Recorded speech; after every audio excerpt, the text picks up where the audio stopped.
Pova पच्चडी आनी केल्लेले मुगा उसली करया म्हणल्यातला आता त्याल चापचे दवरले मूग हांव किर्लन दवरला पळय ती ताका सासाम करबेव तन मिरसांगी घाट मिरसांगी फण्णाक घालचे कांय कश्ट ना सुलभ आनी हे कॉम्बिनेशन पळय फोव आनी केल्लेले मुगाचे भारी लायक जाता मात्र चण्या वसली पुरे करतात लायक जाता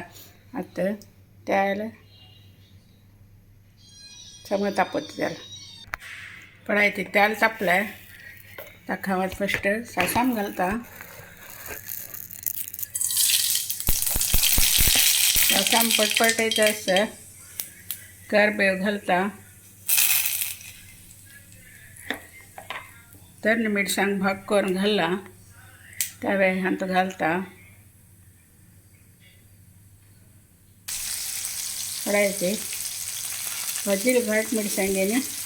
तर्ण मिरसांगी हांव तो घाल्ले हे आतां चिक्के भाजयो तर्ण मिरसांग चिक्के कलर चेंज जावं मागीर हांव किल्लेले मूग हांव तो घालता हे म्हाका सकाळीं खाणाकय गेले वारल्यार दनपारां जेवणाकय जाता मुगा उसली ते चिक्की पातळ केले मुगा सारूप करी जाता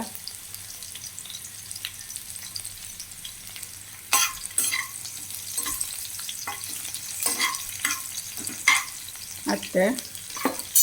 हांव केल्लेले मुगाचे साल आनी कांणा त्या म्हणल्यार सत्व आसूचे सोलांत जल्लेनीचे हांव हें अंतत घालता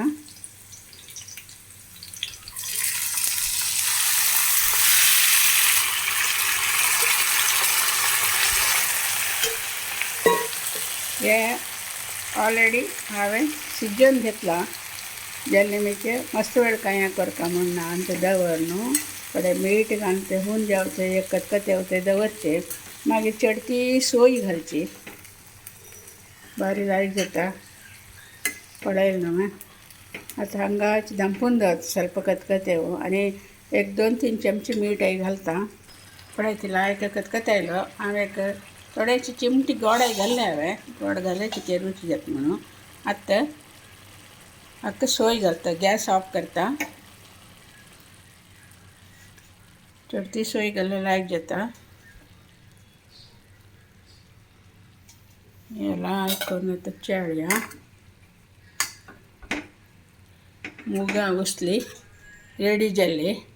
दनपार जेवणाकय आज सकाळीं खाणाकय जालें आतां फोवा चटणी करया हांव कशें करचें म्हण त्या वेळी दाखोवन सोडता पळयलें न्हू ह्या मुगा उसली पळयलें न्हू किल्लेले मुगा उसली